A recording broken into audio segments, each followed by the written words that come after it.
তো রাজনীতির মঞ্চে 1 ইঞ্চি জমি ছাড়বো না, 1 ইঞ্চি জমি ছাড়বো না। মিথ্যাচারী মহিলা, আপনি অনেক মুসলিমদের উপরে, আপনি রেড রোডে যারা আপনাকে ডেকে নিয়ে যাচ্ছে ঈদের নামাজ পড়তে, সেই সমস্ত মুসলিমদের মাতব্বরকে বলবো, আপনাদের বাড়ির মা বোন মহিলাদের কি রেড রোডে নিয়ে যান, যান, যার অধিকার আছে।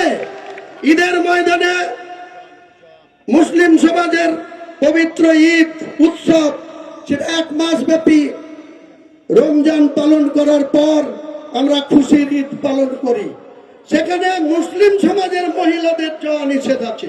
আপনি অমুসলিম হয়ে হিজাব পরে কি করে আপনি সেখানে গিয়ে মুসলিমদেরকে দুধেল গায়ে আখ্যা দেন?